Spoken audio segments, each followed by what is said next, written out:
Good morning and welcome to Exceptional Effort Business Sunday. I'm here with Ingrid Colquitt, Pete Keogh, and our friend Julian White has had an offer to go on a holiday for the weekend, so he took that up and he's enjoying himself, lucky man.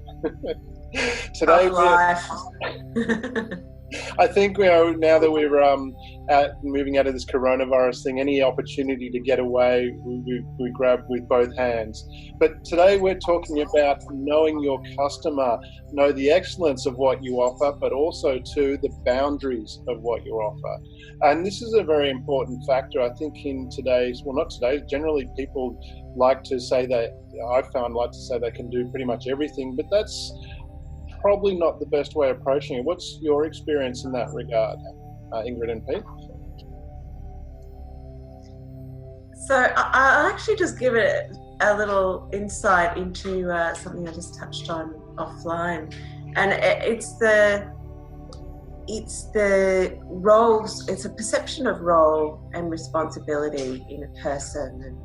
And recently, I've been in a COVID state and not having a business contract, and I had to reprioritize how I spoke about myself, my values, and how I wanted to work with a headhunter to actually engage in a different type of role. And it made me evaluate how I was messaging to that person, and B, to determine how best I could convey those values, but also interview them for those values. And I turned the table on them, and it was quite an interesting experience, and actually a very rewarding experience. I ended up working with people that I hadn't worked with before, who had listened better to where I was at now as a professional. And so it's quite an empowering act to reevaluate and make somebody else respond to you differently. So yeah, there you go. I'm here listening to you talk to Ingrid and to Damien's opening question. Relationships, one of the biggest things from an early start in business. I had to learn to understand, rather than just deliver the work, I had to make sure that the relationships my business manager kept on me, making sure you do the 1%ers and send them an email and make sure how things are going. Is there anything else we can do? So value add a lot with those relationships, to the point of organising, whether it be a gift or at the end of the year or something, just those little 1%ers. And the second thing is making sure that you're wearing the right hat at the right time, and not crossing those lines of that, so yeah, it's an awareness thing. I think it's really important from an experience from citing one of my clients in that example of knowing your boundaries. We all have special skills, and when you step out of those skills, there's a learning that you have to go through. And that learning takes time, and in business, that learning costs money, and that can actually be detrimental. For this particular client, their speciality, they work in the rail sector, they do a lot of work there. And one thing one of the projects that they took on was to do a bridge in a children's playground. Now, that brought with it a whole set of new rules that they hadn't played with before. And silly little things like, you don't realize that I didn't know this, there's a rule in relation to openings within children's playgrounds. If it's greater than 9 millimeters or less than 25 millimeters as a hole, or a gap, doesn't even have to be a hole, can be a gap, like can be a vertical gap. If it's greater than 9 millimeters but less than 25 millimeters, it's an entrapment for children's fingers. That wasn't known, and in the design they did this spectacular design, but some of the holes didn't meet that criteria, so they ended up having to replace all those panels because it became, when the inspector came through, it became an entrapment. And the point of that is, when you move into those new areas, there's a whole raft of little special skills or information that you might not be aware of that can hurt you and cost you money. And this is where it's really important to know your boundaries and know the skill set you are working with, so you don't jump too far and it hurts you. Fortunately, this wasn't a big cost to them, but it could have been. In a different environment, you could actually lose a significant amount of money because you just don't know, because you've stepped too far beyond what your current experience is. So exactly in line with that, constantly as a business analyst, I'm there to engage customers around the detail, but I'm often not the first to engage with the customer. So you'll have like this in software development and large scale application development, you've got this huge matrix of stakeholders, both customer and often on the delivery side. And someone has gone in and crafted on paper a solution. They might have gone to exceptional lengths to work with multiple people to actually craft a solution on paper, but it's not tested.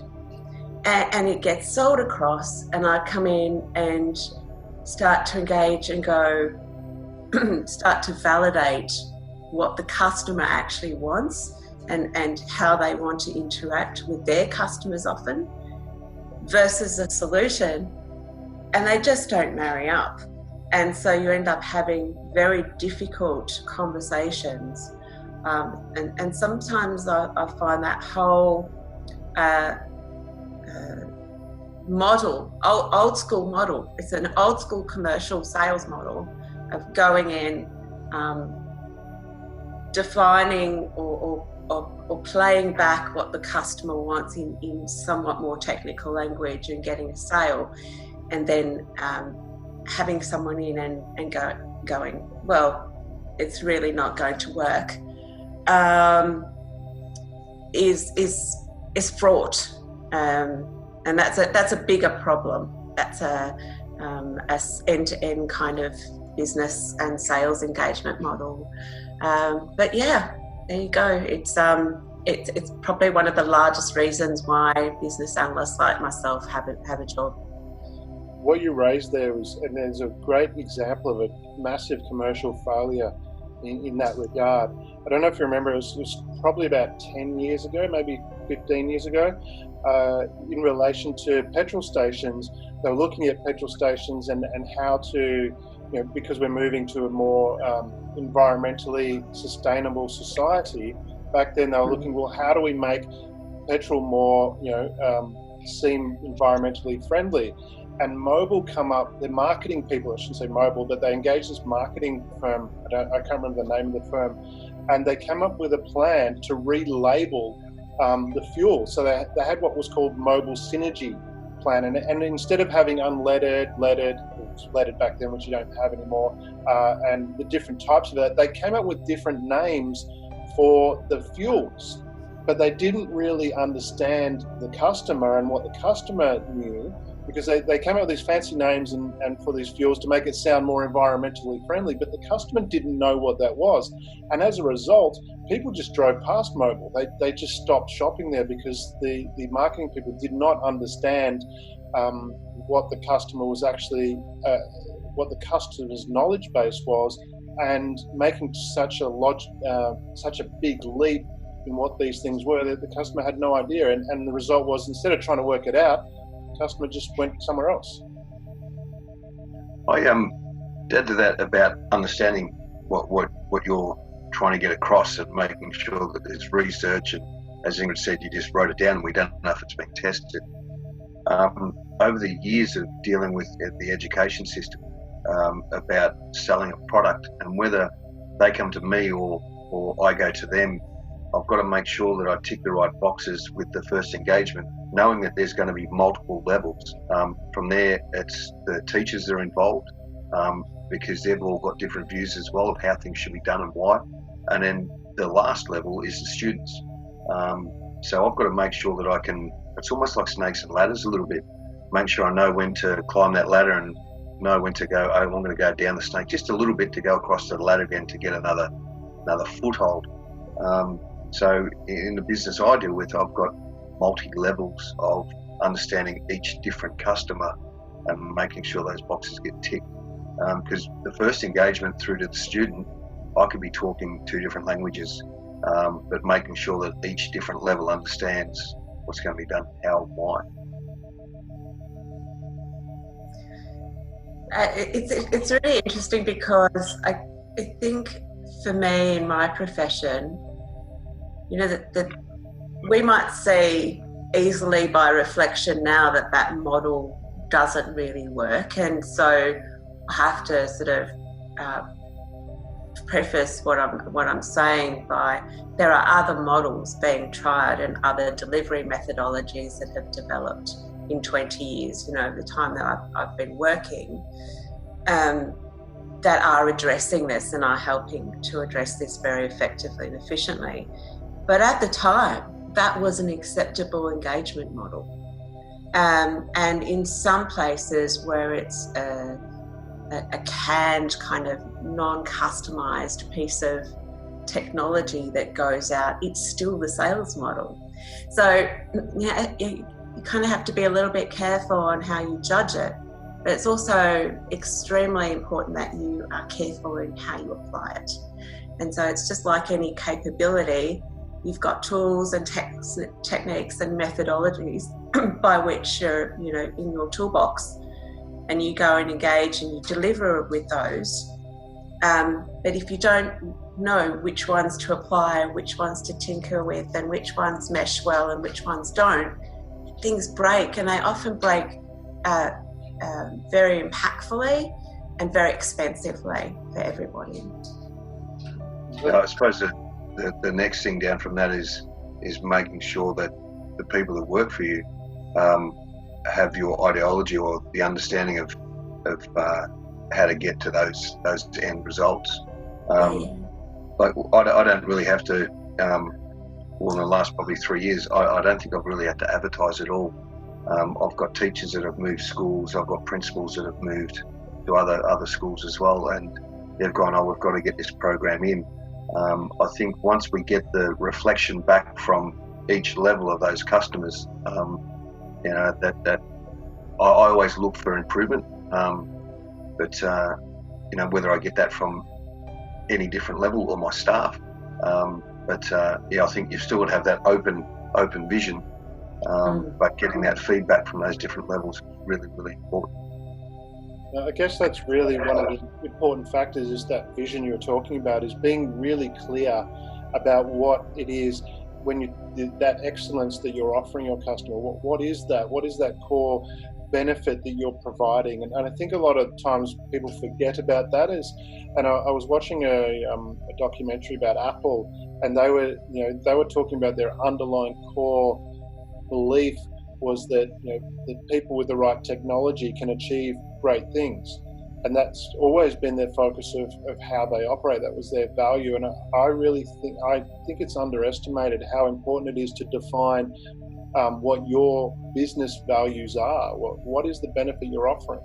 And a lot of times when you from my experience talking to most businesses, they don't have a clear idea of what their positioning within the world is. They're like, where do they fit? What are they offering? How are they benefiting people? And then from that's when you can start looking at, once you're clear about that, then you can start trying and testing little things, how to expand on that. But if you take the whole bet the company type thing, then it can cost you significantly.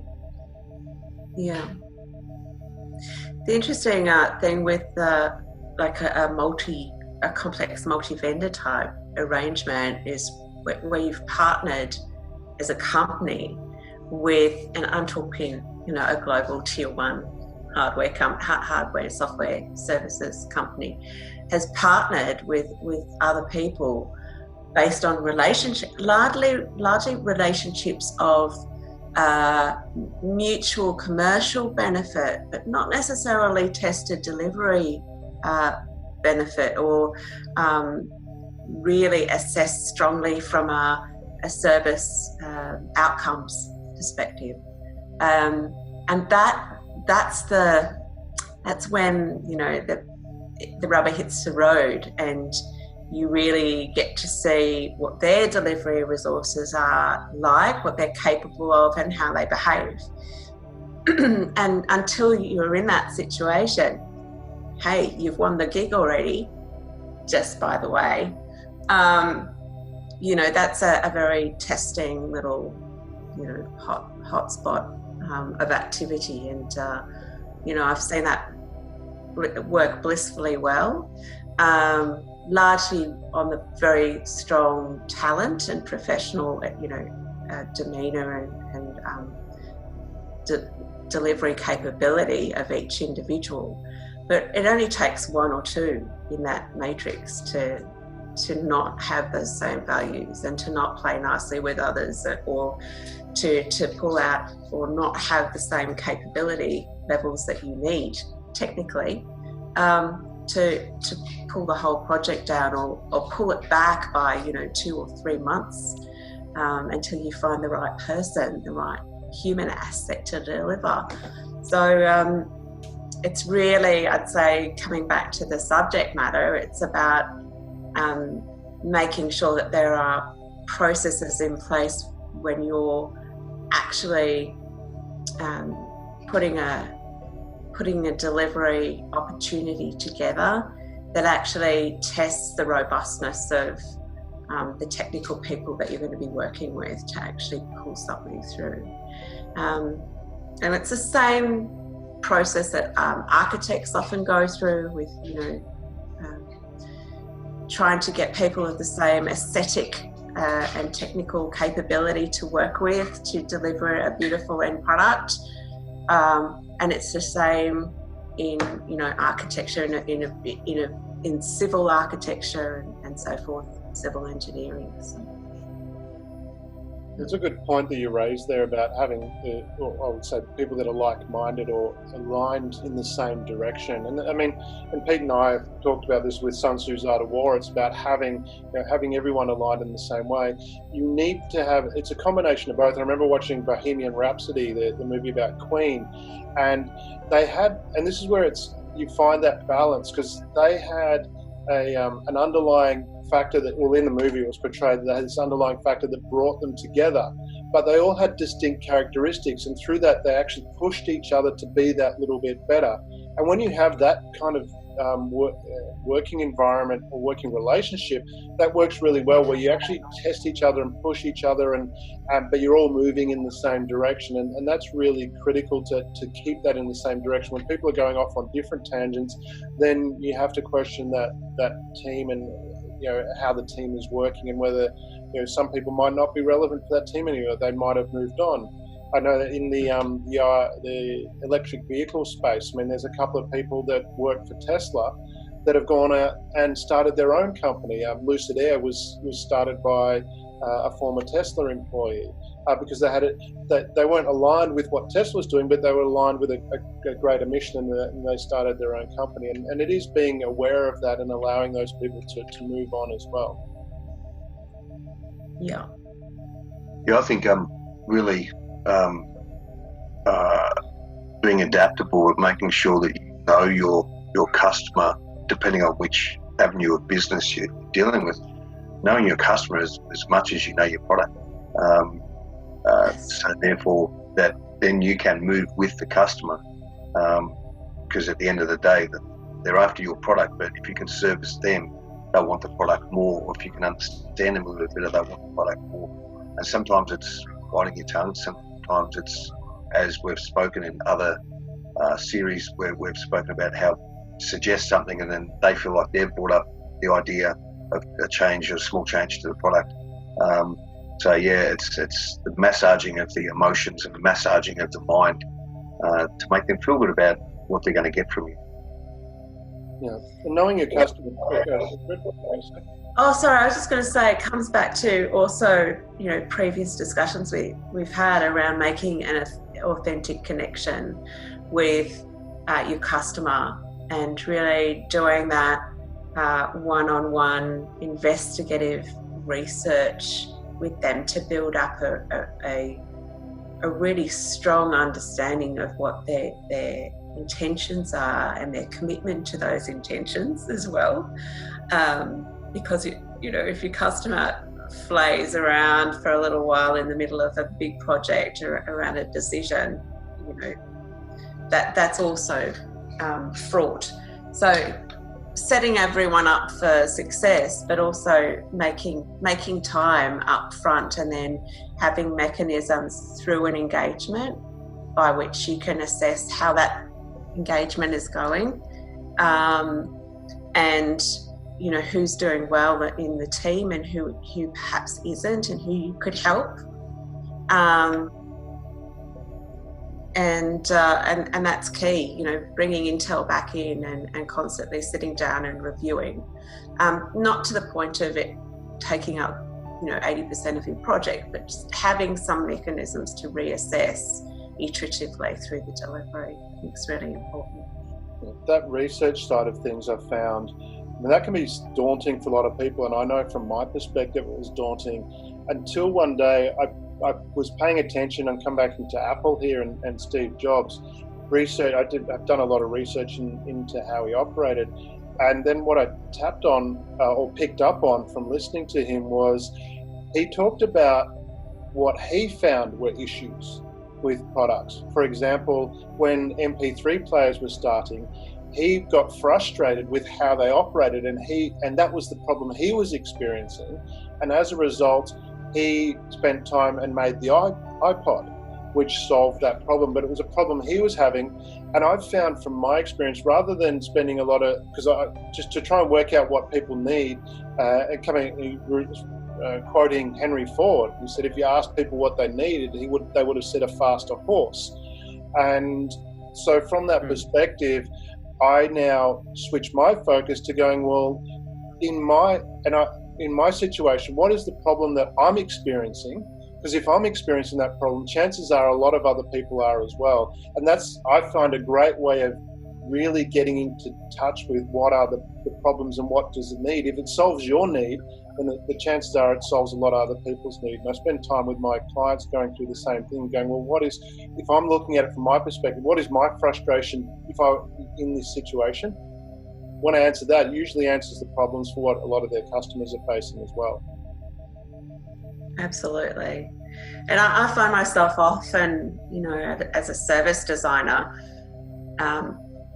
negotiating stuff online, how to get from point A to point B, or how a process of engaging in a service in retail or in a restaurant or in a setting gives me insights into what's good and what's bad about it and how it might be improved. And that can give me incredible insights into just how most customers think as well, or a subject matter by which I can engage that's outside of the service I'm delivering, just to get them enrolled. So yeah, fascinating stuff. With educating your customers, I think it's another important part. As much as you can, a lot of schools contact my business to teach their students self-defense, and so they think that we're going to turn all these people into a Kill Bill sort of character. But how many classes do you want me to teach them? Oh, 3 classes. 3 classes. I'm really not going to teach them much that they're going to be able to go away and fulfill that dream of if they do get attacked. So over the years, I've been educating my customers that the bigger goal is to educate them, the students, in the mental and emotional defense. And if we can be more sure of who we are, etc., then we won't need the physical. Because realistically, I'd have to teach those 3 classes, each student at one move, repetition for 3 hours, so they can actually move from their conscious to their subconscious. So over the years, what I'm trying to say is that I've changed the way that the schools I'm involved with see what self-defense is. So I think it's about being honest and realistic, but as I said before, there's a way of massaging that. Because at the end of the day, I want the students to walk away with as much information as they can, rather than all these tricky moves that probably never going to remember and never ever going to use. Part of it I found, adding on to that, Pete, is understanding that when you're dealing with your customers and understanding their needs, is understanding that their basic human needs are primary amongst all of that. I had that experience last week, again with another client. I'd organised and made an appointment for a large government department that this client could actually sell services into. And it turned out I'd actually arranged a meeting with just one of the procurement leads within that department. And then on the day we turn up, then another person got invited. And then from that, we turn up on the day and they've got 4 senior people from this government department all sitting there. And I started the conversation about asking where, I gave a little bit of a brief of what this company did, and then ask them, where are their gaps, where are that? And they started talking. And as they were talking, I could see one of my clients, he started to say, oh, we can solve that. And I went like this off camera. I'm doing it here, but I was actually, my hand was to the side, just saying, shut up, let them talk. And from that perspective, I find that, like, from a sales perspective, don't sell, tell them what you're going to do. Listen to their problems. If they're talking, they will project onto you that you can actually do that. If they're continuing to talking, if you're asking questions, they project onto you. You're doing then. But on top of that, you are gaining an understanding of where you're at, of what they need and where their issues are. And from that conversation, they gave us all the details of their upcoming projects, the issues that they've got with those upcoming projects. And then from your perspective, as depending on how your structure works, but in this scenario, what my client will follow up with was a detailed list of, okay, this is the things we have done, showing how they've solved the problems that they're expecting to have on these projects going forward. So, and this is where understanding those human needs, people want to be listened to, they want to feel like they're important. Allowing them to do that, you connect better with your customer and you gather more information. Absolutely. And there's a reason why people say, oh, salespeople have the gift of the gab, and it's not complimentary. It's because they sit there and they constantly talk at you and they are not listening. They are fundamentally not engaging from a place of learning. And we don't know everything. I'd love my brain to know everything, but we don't. And the only way you'll find new stuff out is A, ask some really good questions, but B, be quiet and listen. Well, conflict resolution 101 is if you're speaking, you're only saying what you already know. But if you listen, you've got a chance of learning something new. So what you both said there, I so agree with. And I've found too, like in listening to them, if you repeat something that they've said, a couple of key words or something like that from that previous sentence, and then pause, just wait a little bit, all of a sudden they'll continue on with some more information. And it's having that ability, that confidence in yourself to say, hey, because we have this need to want to talk, I've got to get my point of view across, I've got to explain that. But they're not interested in your point of view. They're interested in solving their problem. And by part of that problem is actually someone listening to what that problem is. The Sun Tzu, the Japanese, in negotiation, they never open up. They don't talk first. They always want you to give as much information as possible. So as you were saying before, Damien, that they can use that to adjust the way the outcome comes of or goes to the meeting. Yeah, well, coming from that. Also, go ahead. Sorry, just quickly, they also entertain very well and ply you with sake. Right. But following on from that Japanese principle, I've studied a fair bit of that in the Kaizen type scenario, and where they would actually, we don't do this to this extreme now, but they would draw a circle on the factory floor, and the manager had to stand within that circle and not move the entire, wasn't allowed to go to the toilet, wasn't allowed to do anything, and just watch the processes. And I think from that perspective as well, from when dealing with your customers as well, understand, watch, pay attention, put yourself in that situation so you understand their problem. What is the real thing that's going on? What do they need to have solved? by being part of that. An experience I had yesterday dealing with PayPal.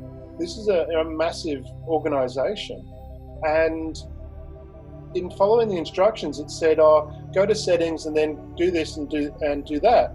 So I go to settings, and then the next thing to click on wasn't there. It just wasn't written that way. It was hidden within a number of different steps. And I'm thinking, the person that's designed that has not actually used that. And I found that in so many situations where they'll design a system, and the person, they're either, I can't imagine that the person that actually wrote the instructions actually had used that system, because I find that so many times.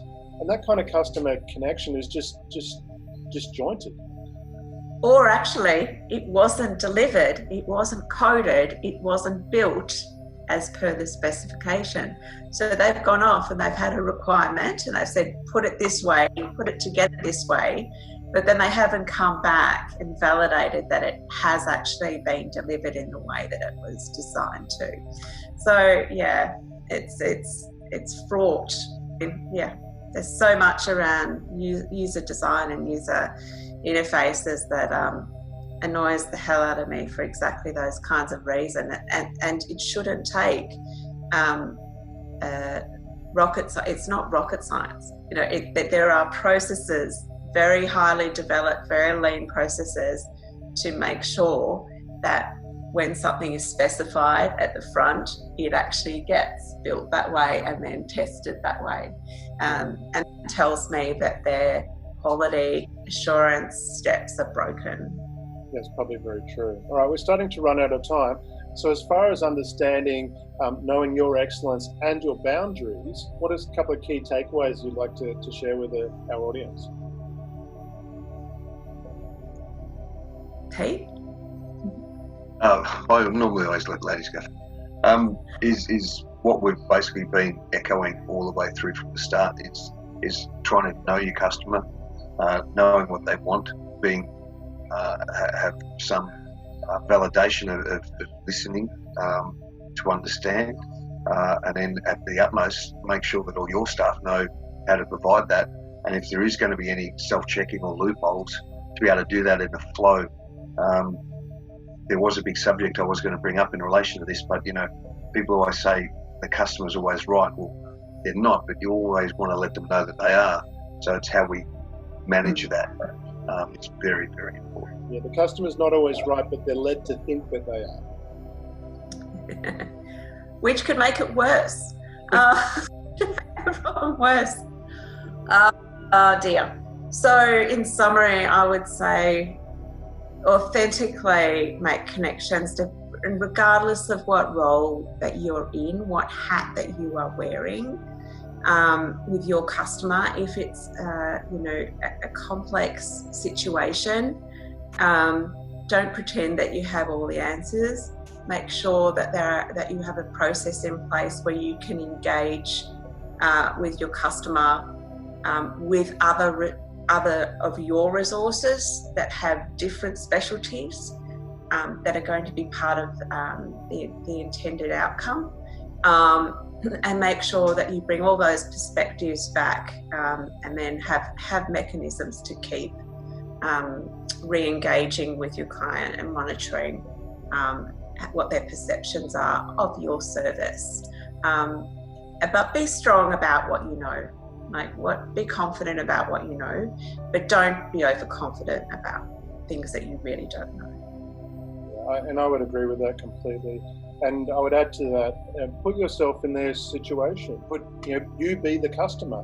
If it's a problem that you're encountering, from your perspective, you have a deep understanding of that. If you have no understanding of the problem, then you're going to have trouble solving it. So put yourself in that situation, so that what is that problem that you're solving, and do that authentically, and yeah. So that's our show today. This has been Exceptional Effort Business Sunday, and we look forward to seeing you next week.